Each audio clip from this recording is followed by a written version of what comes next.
Hello दोस्तों। तो कैसे हैं आप लोग? आई होप कि आप लोग अच्छे होंगे। तो आज हम लोग पढ़ेंगे क्लास 12 का केमिस्ट्री, चैप्टर नंबर 1, जिसका नाम है बिलियन। ठीक है, तो आप समझते हैं बिलियन क्या होता है। ठीक है, बिलियन।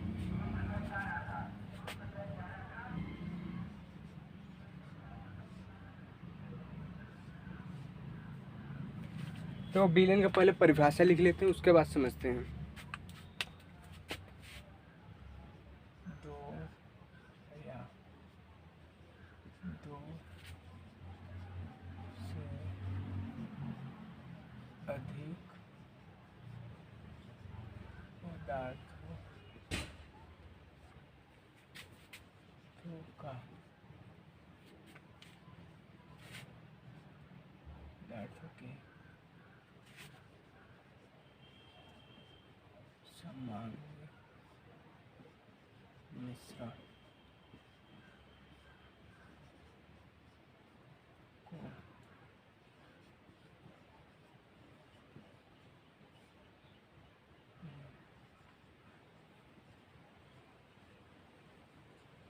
ठीक है, तो बिलियन जो होता है दो या दो से अधिक पदार्थों के जब समांगी बनता है, समांगी मिश्रण बनता है, तो उसको बिलियन करते हैं। देखो एग्जाम्पल, जैसे हम तो एग्जाम्पल लेते हैं। पहले हम ले लेते हैं चीनी प्लस पानी। ठीक है,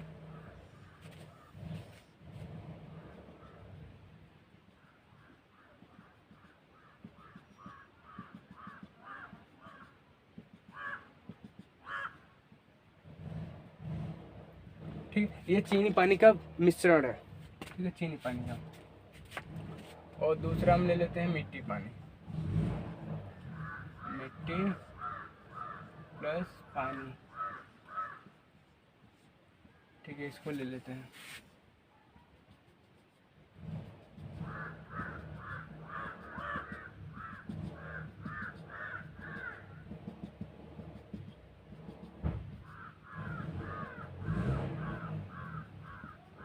ठीक है, तो पहला हमने मिश्रण लिया चीनी पानी का, और दूसरा मिश्रण लिया मिट्टी पानी का।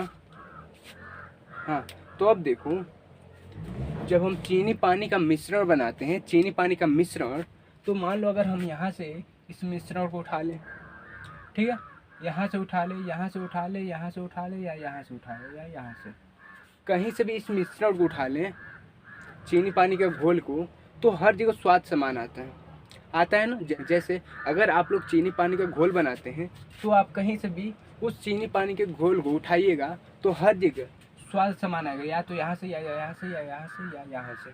ठीक है, तो सभी जगह स्वाद समान आता है। मतलब जो चीनी पानी है, चीनी पानी का जो संगठन है, सभी जगह पर समान है। सभी जगह पर चीनी पानी का संगठन समान है। जितना चीनी पानी यहाँ है, उतने ही चीनी पानी यहाँ है, उतने ही चीनी पानी यहाँ है। ठीक है, तो ऐसे मिश्रण को हम बोल देते हैं समांगी मिश्रण है।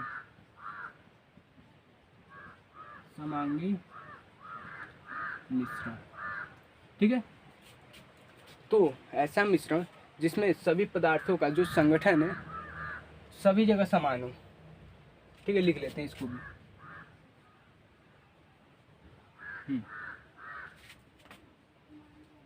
वह मिश्रण जिसमें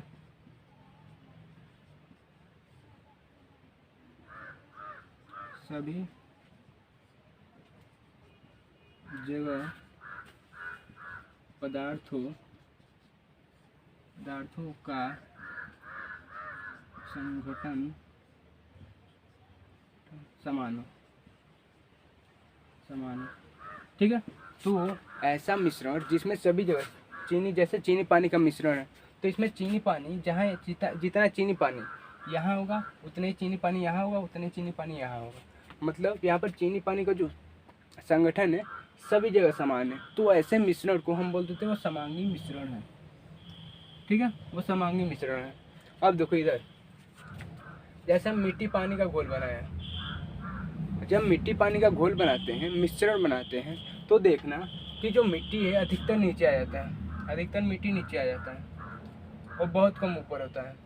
ठीक है, अब देखो यदि इस मिश्रण को हम यहाँ से उठा लें, तो अधिक पानी आएगा, मिट्टी बहुत कम आएगा। ठीक है। वैसे अगर हम यहाँ से उठाते हैं तो बहुत अधिक मिट्टी आएगा और पानी बहुत कम आएगा। मतलब जो यहाँ पर मिट्टी और पानी का जो संगठन है, मिट्टी पानी का संगठन समान नहीं है, क्योंकि यहाँ पर पानी अधिक है और मिट्टी कम है। यहाँ पर मिट्टी अधिक है, पानी कम है, मतलब मिट्टी और पानी का संगठन समान नहीं है। तो ऐसे मिश्रण को हम बोल देते हैं वो बिस्मांगी मिश्रण है, बिस्मांगी मिश्रण। ठीक है, तो ये बिस्मांगी मिश्रण है। ठीक है, तो ऐसा मिश्रण जिसमें जिसमें सभी जगह पदार्थों का संगठन समान नहीं होता है, तो उसको बोलते हैं वो बिस्मांगी मिश्रण है। ठीक है, तो देखो यहाँ पर मिट्टी और पानी का जो मिश्रण है वो संगठन समान है। तो देखो यहाँ पर जो मिट्टी पानी है, इन लोगों का संगठन समान नहीं है, क्योंकि यहाँ पर मिट्टी कम है, पानी अधिक है। यहाँ पर मिट्टी अधिक है, पानी कम है, संगठन समान नहीं है, तो इसको बोल देते हैं बिस्मांगी मिश्रण है। और जब संगठन समान होता है तो उसको बोल देते हैं समांगी मिश्रण। ठीक है, अब देखो जो हम लोग का समांगी मिश्रण होता है ना, यही हम लोग का विलीन होता है। हाँ, तो ये हमारा विलयन है, समांगी मिश्रण को ही विलयन कहते हैं। ठीक है, और ये विलयन नहीं है, विलयन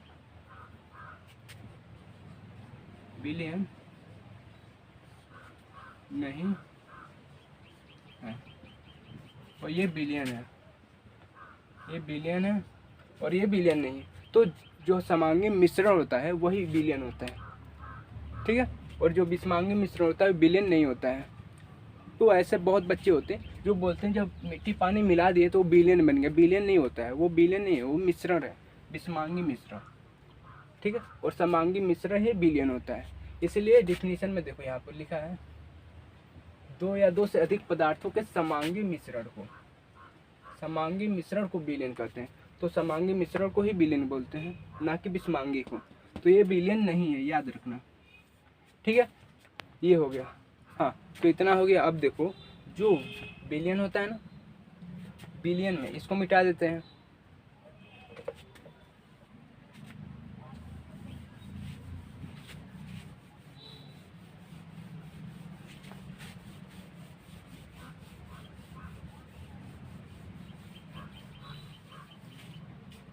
अब देखो जो विलयन होता है ना, विलयन में जिसकी मात्रा अधिक होती है ना, उसको विलायक बोलते हैं। जैसे अगर मान लो हम चीनी पानी का जो विलयन बनाए हैं, चीनी पानी का विलयन, तो इसमें पानी अधिक होगा, तो जिसकी मात्रा अधिक होती है उसको बोल देते हैं विलायक है। विलयन में जिसकी मात्रा अधिक होती है उसको विलायक बोलते हैं, और जिसकी मात्रा कम होती है उसको विलेय बोलते हैं। जैसे चीनी पानी का जब हम विलयन बनाएंगे तो उसमें चीनी कम होगा तो उसको विलेय बोल देंगे। ये हो गया हमारा घोल, और ये हमारा हो गया विलयन। ठीक है, तो लिख लेते हैं इसका परिभाषा। तो लिखो विलयन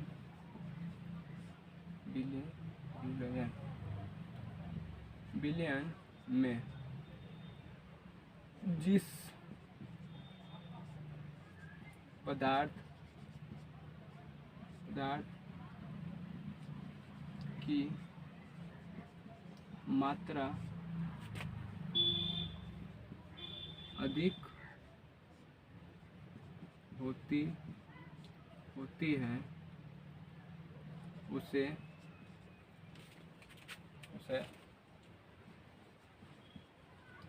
विलायक कहते हैं।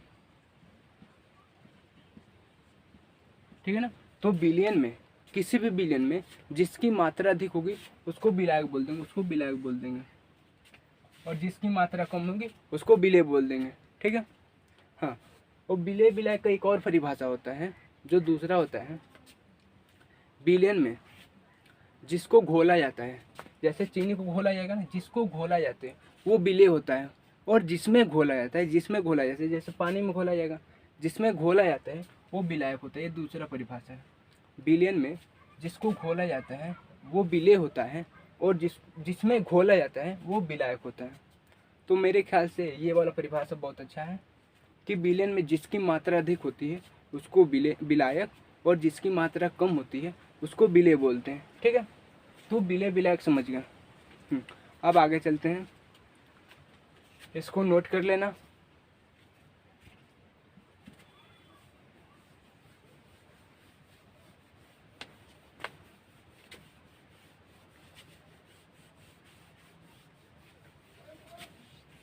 अब देखो एनसीईआरटी के पहले पेज पे ही दो नाम दिया है। एक दिया है द्विअंगी विलयन, द्विअंगी द्विअंगी विलयन, एक दिया त्रिअंगी विलयन।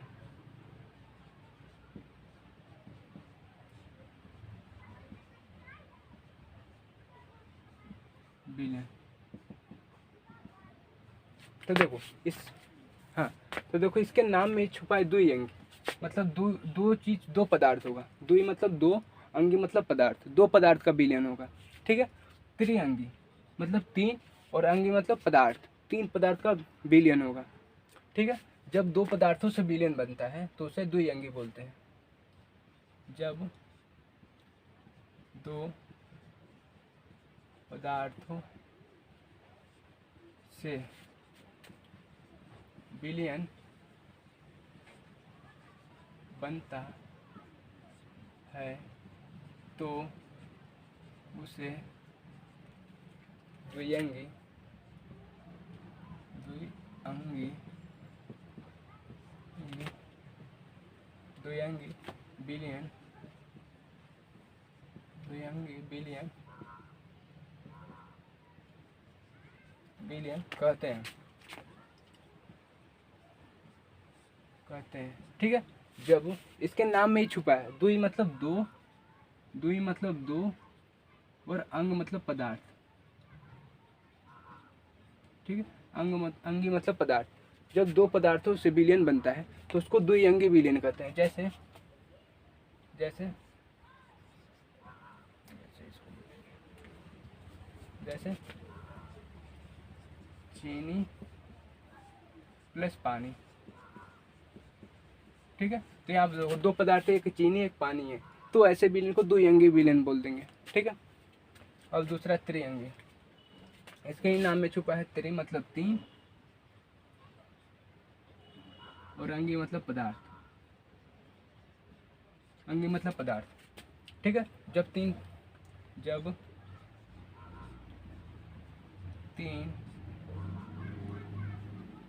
पदार्थों से विलयन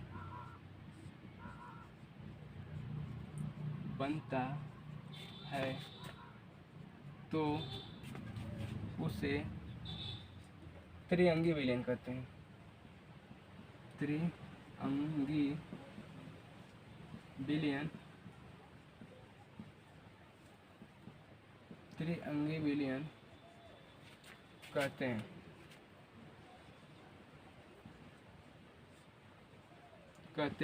ठीक है। तो इसके नाम में ही छुपा था, त्रि मतलब तीन और अंग मतलब पदार्थ। ठीक है। जब तीन पदार्थों से विलयन बनता है तो उसको त्रिअंगी विलयन बोलते हैं। जैसे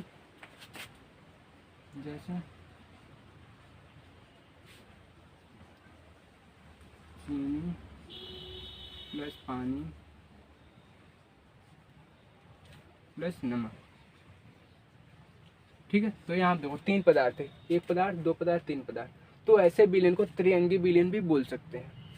ठीक है। और एक और चीज़ पर ध्यान देना कि जैसे यहाँ पर देखो तीन पदार्थ हो गए और यहाँ पर दो पदार्थ था। ठीक है।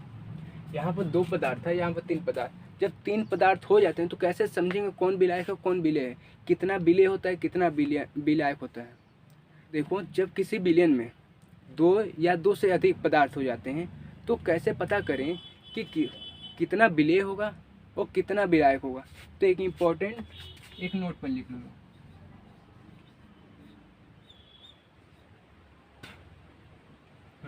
एक नोट लिखो लो कि किसी विलयन में किसी भी विलयन में विलायक, किसी भी विलयन में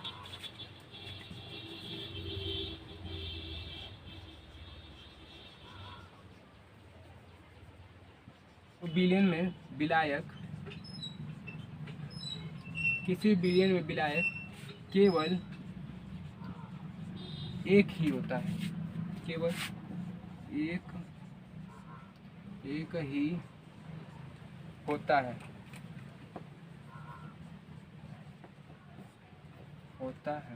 ठीक है ना। तो किसी भी विलयन में कभी विलायक एक ही होगा, कितना भी अधिक पदार्थ हो तो उसमें विलायक एक होगा और बाकी सब जितने बचेंगे वो सब विलेय होंगे। किसी भी विलयन में जितने भी पदार्थ हों लेकिन विलायक केवल एक ही होगा और बाकी सब जितने बचे वो सब विलेय हो जाएंगे, ठीक है। तो जैसे यहाँ पर देखो 3 पदार्थ थे, तो इसमें पानी विलायक था, और बाकी ये दोनों विलेय थे, ठीक है। तो ये रहा, इसको भी लिखो, उसके बाद से इसको हम मिटाने जा रहे हैं, ठीक है। उसके बाद से पढ़ेंगे सांद्रता के पद। हाँ, तो अब जा रहे हैं मिटाने, ठीक है।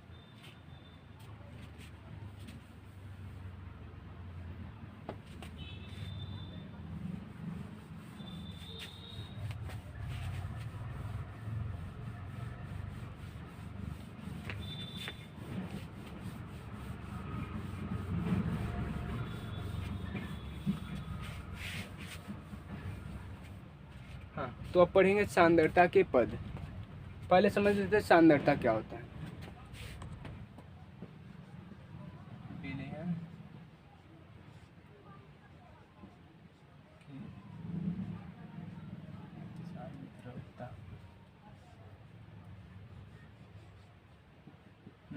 तो अब समझेंगे विलयन की सांद्रता क्या होता है।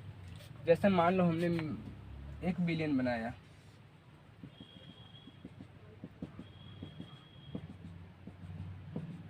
जैसे हमने एक विलयन बनाया, ठीक है, इसमें विलेय होगा और प्लस विलायक होगा।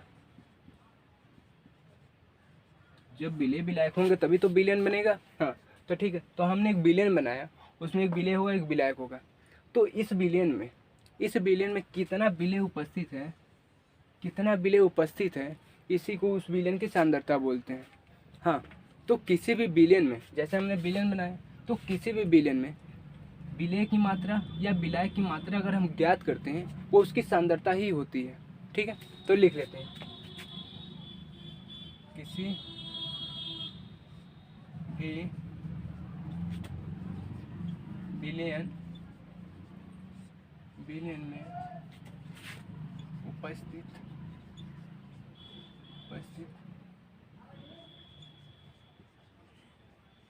विलेय या विलायक की मात्रा को उस विलयन की सांद्रता कहते हैं। तो किसी भी विलयन में कितना विलेय उपस्थित है, कितना विलायक उपस्थित है, उसको उसकी सांद्रता बोल देंगे, उस विलयन की सांद्रता बोल देंगे, ठीक है। तो देखते हैं, समझ गए सांद्रता। किसी भी विलयन में कितना विलेय उपस्थित है या कितना विलायक उपस्थित है, उसी को हम उस विलयन की सांद्रता बोल देंगे। तो हम लोग सांद्रता समझ गए। अब देखो सांद्रता के पद। तो सांद्रता भी कई प्रकार का होता है, ठीक है, जिसको बोलते हैं सांद्रता के पद। इसको मिटाते हैं। अब लिखो सांद्रता के पद। सांद्रता के पद, ठीक है। सांद्रता के पद, जो सांद्रता हम लोग का है उसको भी कई भागों में बांटा गया है, ठीक है। तो सांद्रता के पद, जिसमें पहला आता है हम लोग का द्रव्यमान प्रतिशत, जिसको हम बोलते हैं भार बटे भार प्रतिशत भी बोलते हैं, जिसको हम लिखते हैं W/W परसेंटेज। ठीक है। हाँ, तो पहले इसका मतलब समझ लेते हैं क्या है, उसके बाद से इसका फार्मूला लिखेंगे। इतना लिखो, इसके बाद से हम इसको मिटाने जा रहे हैं। ठीक है।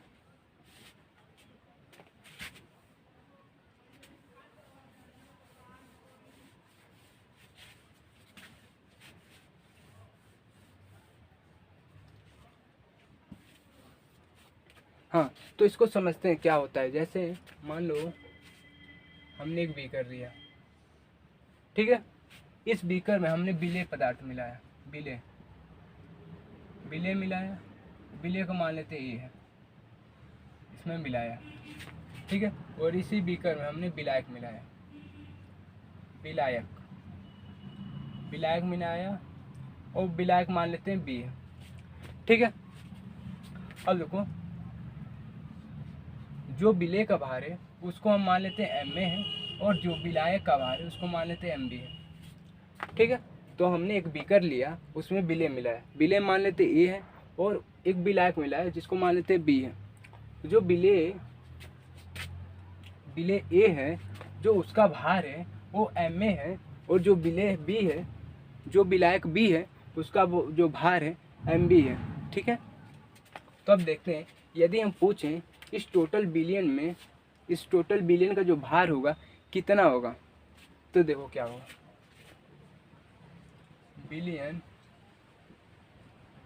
बिलियन का कुल भार। हाँ, जैसे मान लो एक थैला है, इस थैले में 2 किलो प्याज है,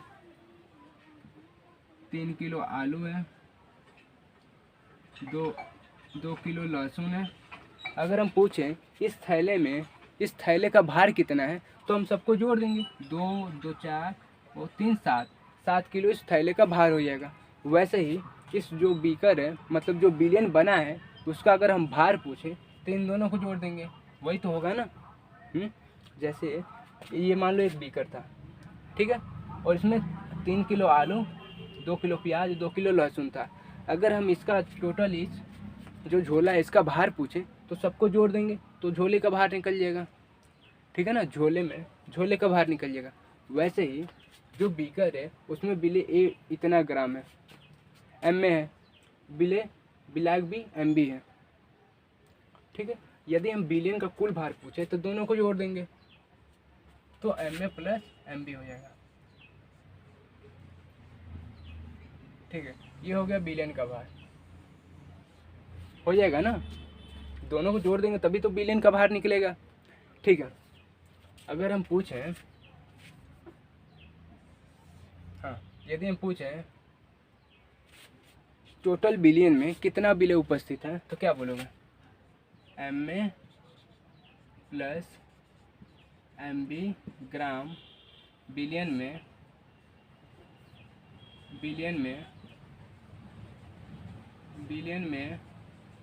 कितना विलेय उपस्थित है, तो विलेय एम में उपस्थित है,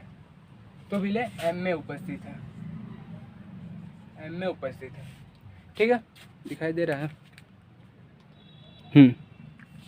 ठीक है। तो अगर पूछें इस टोटल बिलियन में कितना विलेय उपस्थित है, तो क्या लिखेंगे, M A plus M B gram बिलियन में। एम ए ग्राम बिलियन उपस्थित है, एम ए बिलियन उपस्थित है। हाँ, यदि हम पूछें इस टोटल बिलियन में कितना विलेय उपस्थित, तो क्या लिखेंगे M A plus M B gram बिलियन में कितना विलेय उपस्थित है, तो एम ए ग्राम बिलियन उपस्थित है, ठीक है। अगर हम बोलें, जैसे हम लोग बचपन में पढ़े हैं कि 5 पेन की कीमत 10 रुपये है, ठीक है। अगर एक पेन के निकालना है तो 5 को इधर भाग दे देते हैं, ठीक है। वैसे ही इतने ग्राम में इतना विलेय उपस्थित था, तो अगर हम 1 ग्राम में पूछें, 1 ग्राम में कोई डट से लिखते हैं, इतने ग्राम में इतना विलेय उपस्थित था, अगर हम 1 ग्राम में पूछें तो हम इसको इधर भेज देंगे, जैसे इसको भेजे थे। 5 पेन की कीमत 10 रुपये है, ठीक है। 1 पेन की पूछें तो 5 इधर चले जाते हैं बटे में। वैसे ही इतने में इतना उपस्थित था, तो 1 ग्राम में इसको हम इधर भेज देंगे, बिलियन में, कितना विलेय उपस्थित है तो एम में, अपॉन ये इधर आ जाएगा एम में प्लस एम बी, ये तो होगा। ठीक है, यही हो जाएगा। अगर हम पूछें, जैसे हमने निकाल दिया एक पेन की कीमत, ठीक है, एक पेन की कीमत आ गई 2 रुपये, 2 रुपये आ गई। ठीक है, अगर हम पूछे 100 पेन की कीमत चाहिए तो हम दोनों तरफ 100 से मल्टीप्लाई कर देंगे, 1 इंटू 100 इक्वल टू 2 इंटू 100, तो यहाँ पर 100 पेन की कीमत आ जाएगी। वैसे ही 1 ग्राम में इतना विलेय उपस्थित है, अगर हम 100 ग्राम में पूछें तो 100 से दोनों तरफ मल्टीप्लाई कर देंगे,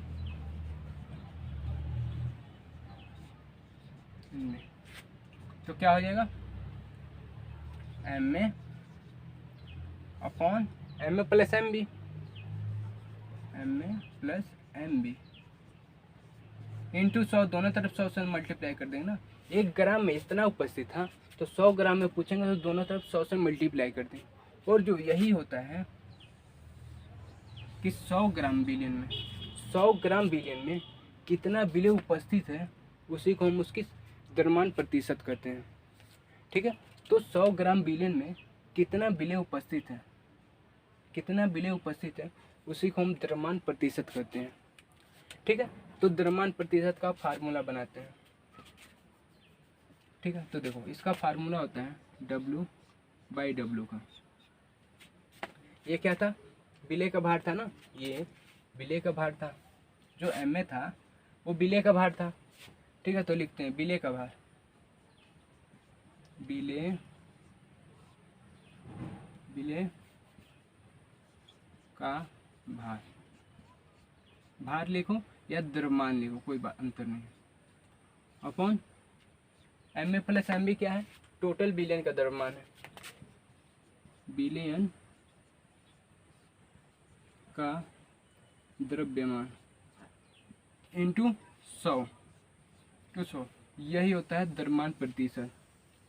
कि 100 ग्राम बिलियन में, 100 ग्राम बिलियन में विलेय पदार्थों की ग्राम में मात्रा, विलेय पदार्थों की ग्राम में मात्रा को ही द्रव्यमान प्रतिशत कहते हैं। ठीक है, तो हम इसको मिटाते हैं, डेफिनेशन लिखते हैं। तो क्या लिखना है, 100 ग्राम बिलियन में उपस्थित, 100 ग्राम बिलियन में उपस्थित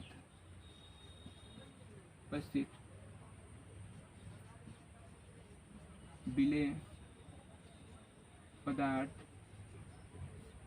की ग्राम में मात्रा को द्रव्यमान प्रतिशत कहते हैं, को द्रव्यमान प्रतिशत, द्रव्यमान प्रतिशत कहते हैं।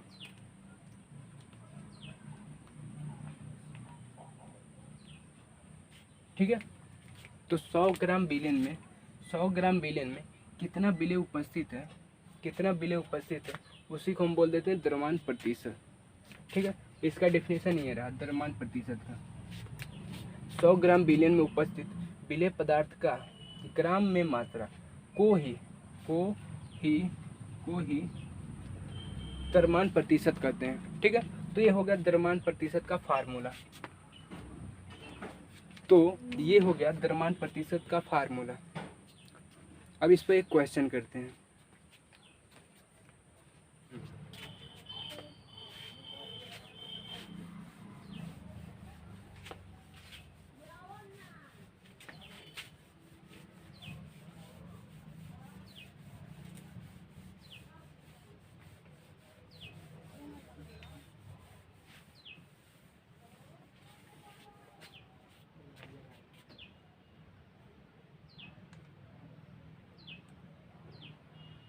हाँ, तो जैसे क्वेश्चन है, क्वेश्चन दिया है 90 ग्राम जल में 10 ग्राम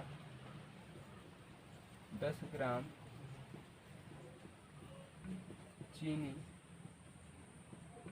को घोला जाता है तो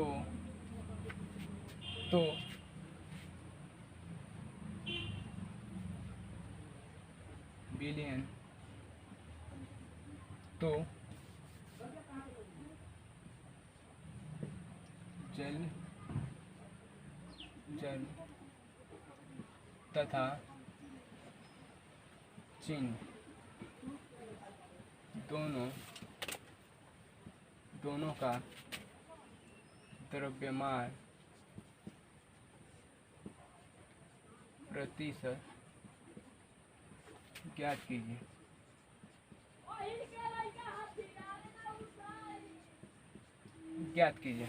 ठीक है, क्वेश्चन दिया है कि 90 ग्राम जल में 10 ग्राम चीनी को घोला जाता है, तो जल तथा चीनी दोनों का द्रव्यमान प्रतिशत ज्ञात कीजिए। अभी एक चीज़ और लिख लो कि किस बिलियन में यदि हमको विलय की द्रव्यमान प्रतिशत चाहिए तो विलय को ऊपर रखेंगे, यदि हमको विलायक का चाहिए तो विलायक को ऊपर रखेंगे। मतलब जिसका हमको द्रव्यमान प्रतिशत चाहिए उसको हम ऊपर रखेंगे। ठीक है, तो जैसे